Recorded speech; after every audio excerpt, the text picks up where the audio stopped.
Hello everyone. Today we will be dealing with the Government of India Act 1858. आज हम government of India act 1858 के बारे में discuss करेंगे और इस टॉपिक में आज हम सब टॉपिक जो डिस्कस करने वाले हैं वो केवल ये डिस्कस करने वाले हैं background behind passing of this act, why this act was passed. This act has a very significant importance in the constitutional history of India as is it abolished companies rule in India and established direct control of crown over Indian territory. इस अधिनियम ने directly company rule को abolish कर दिया भारत में और crown का rule direct control Indian territory में हो गया। अभी पार्लियामेंट्री ऐसा नहीं है कि पार्लियामेंट्री कंट्रोल पहली बार किया गया था, लेकिन ऐसा डायरेक्ट कंट्रोल पहली बार हुआ। ब्रिटिश पार्लियामेंट ने इससे पहले कई लेजिस्लेशन बताए राइट फ्रॉम द बिगिनिंग। जब आप देखते हैं कि regulating act 1773, Pitt's India act 1774, charter of 1813, charter of 1833, charter of 1853, ये सारे इनैक्टमेंट में आप देखते हैं कि कैसे ब्रिटिश पार्लियामेंट ने अपना आधिपत्य कंपनी के ऊपर रखा और कैसे हर लेजिस्लेशन में वो अपना कंट्रोल बढ़ाते गए। ठीक है, तो ये डायरेक्टली इंडिकेशन था कि आज नहीं तो कल ब्रिटिश पार्लियामेंट कंपनी के ऊपर या कंपनी का रोल कभी ना कभी तो एंड करेगी, समाप्त करेगी, लेकिन वो इस तरीके से होना था ये ना ब्रिटिश गवर्नमेंट कभी सोची थी ना ही कंपनी। एक्चुअली यही एक रीज़न नहीं था जिसके कारण कि ये गवर्नमेंट ऑफ इंडिया एक्ट आया। ब्रिटिश पार्लियामेंट्री कंट्रोल के लिए ही नहीं आया, ये तो एक बहाना था जो ब्रिटिश पार्लियामेंट को चाहिए था, और वो बहाना या फिर वो रीज़न या वो कारण उस म्यूटनी को कहा जाता है, म्यूटनी ऑफ 1857, जिसे कहा जाता है first war of independence India का, जो कि स्कैटर्ड था, लेकिन एक एफर्ट तो थी इंडियंस के थ्रू कि हाँ वो अपने इंडिपेंडेंस यानी ब्रिटिश के एक्सप्लॉयटेशन के, कंपनी के एक्सप्लॉयटेशन के अगेंस्ट खड़े हुए पहली बार कुछ ग्रुप्स में। It was not centralised effort but yes, कुछ ग्रुप्स में स्कैटर्ड एफर्ट तो थी। अब ये एफर्ट हुई क्यों, क्या कारण था कि म्यूटनी ऑफ 1857 हुई?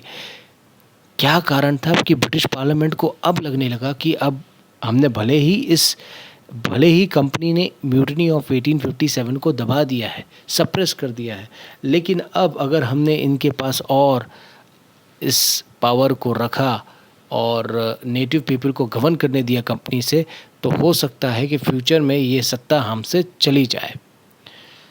उसके बहुत सारे रीज़न थे। सबसे बड़ी बात तो यही थी कि जो टेरिटरी एनेक्सेशन पॉलिसी थी ब्रिटिश कंपनी की, ईस्ट इंडिया कंपनी की, जिसमें दो महत्वपूर्ण डॉक्ट्रिन थी, doctrine of subsidiary alliances and doctrine of lapse. एक डॉक्ट्रिन, जो पहली डॉक्ट्रिन है सब्सिडरी अलायंस, ये लॉर्ड्स वेंसली ने इम्प्लीमेंट की थी, और दूसरी डॉक्ट्रिन लॉर्ड डलहौजी ने।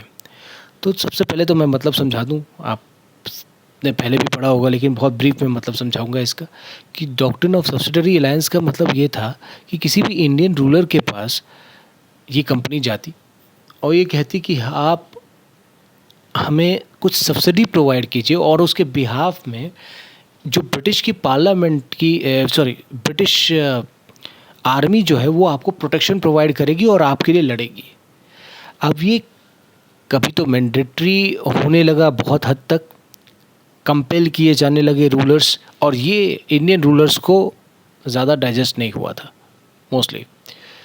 तो ये एक आक्रोश का कारण बन चुका था इंडियन रूलर्स के कारण में। फिर दूसरा था डॉक्ट्रिन ऑफ लैप्स, जिससे भी टेरिटरी एनेक्स की जा रही थी।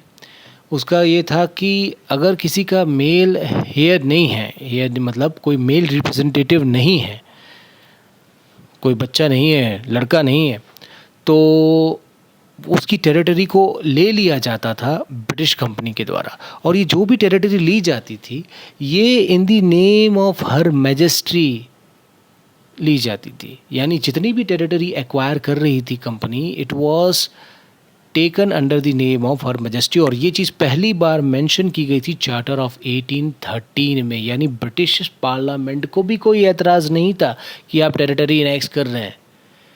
बस एक इम्पॉर्टेंट बात ये थी कि ब्रिटिश पार्लियामेंट में इसमें कभी अपने ऊपर नहीं लेना चाहता था, तो वो कंपनी के थ्रू ये कार्य कर रहा था। ठीक है, इसके अलावा डुअल गवर्नेंस की जो पॉलिसी थी पिट्स इंडिया एक्ट में 1774 में जो इंट्रोड्यूस की गई थी, जिसमें बोर्ड ऑफ डायरेक्टर और कोर्ट ऑफ डायरेक्टर को दो अलग अलग फंक्शन दे दिए गए थे। कोर्ट ऑफ डायरेक्टर को अपने कमर्शियल फंक्शन दे दिया था कंपनी का, और बोर्ड ऑफ डायरेक्टर को पॉलिटिकल फंक्शन, और बहुत सारे कमर्शियल फंक्शंस के लिए भी रिपोर्टिंग आपको बोर्ड ऑफ डायरेक्टर को करनी पड़ती थी, कोर्ट ऑफ डायरेक्टर को। तो इनडायरेक्टली कंट्रोल जो था वो ब्रिटिश पार्लियामेंट का ही था, क्योंकि बोर्ड ऑफ डायरेक्टर्स के जो मेंबर्स हुआ करते थे वो बेसिकली ब्रिटिश पार्लियामेंट के ही हुआ करते थे।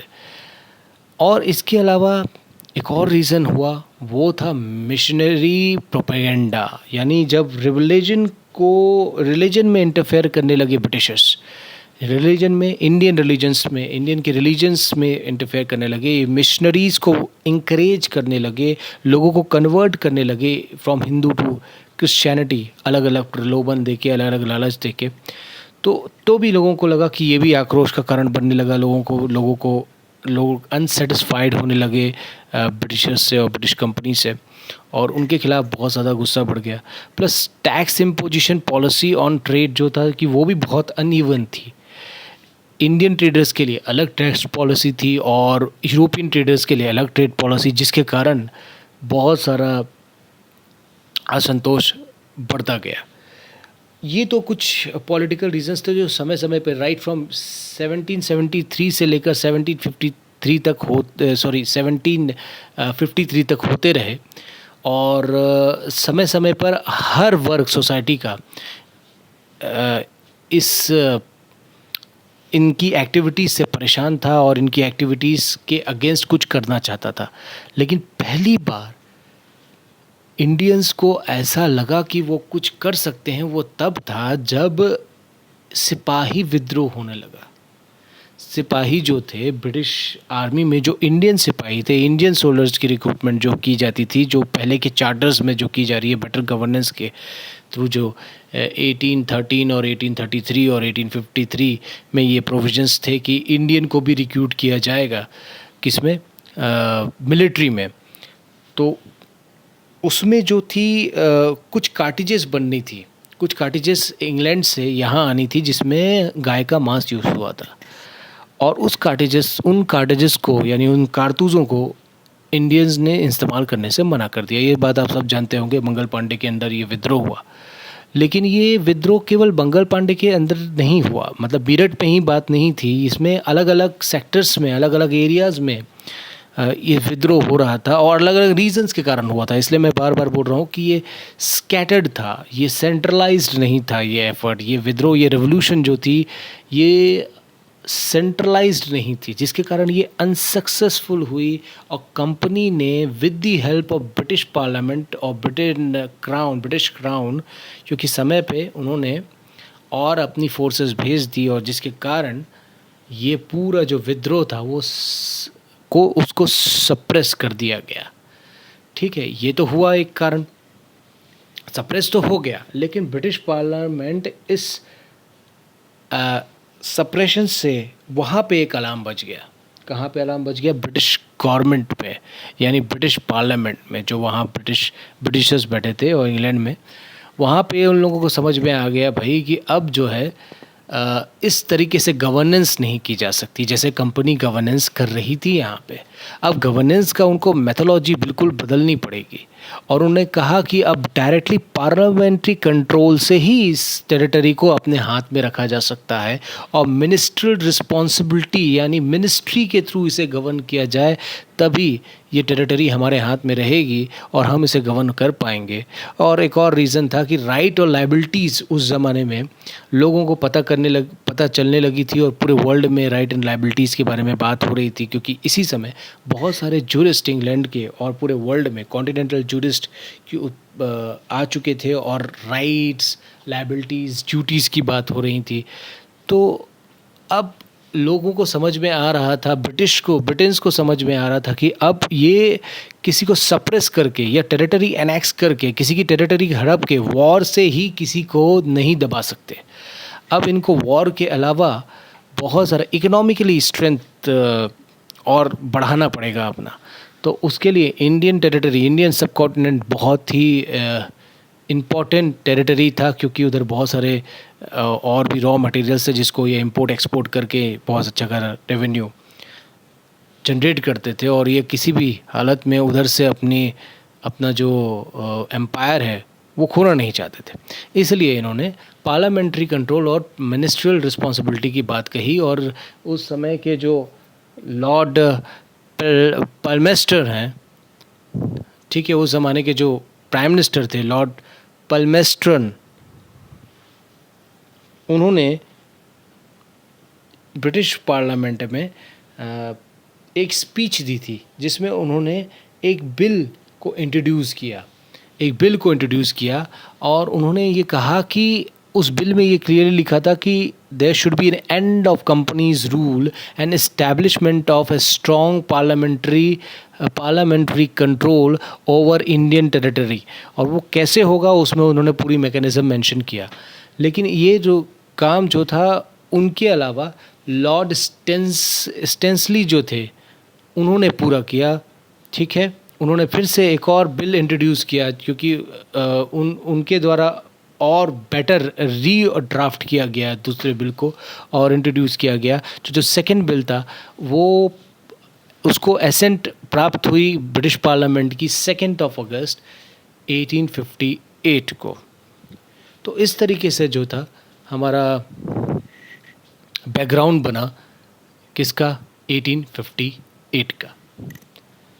Thank you. इसके मेन प्रोविजंस के लिए मैं फिर से वापस आऊँगा और मेन प्रोविज़न का आपको एक छोटा सा वीडियो बना के बताऊँगा।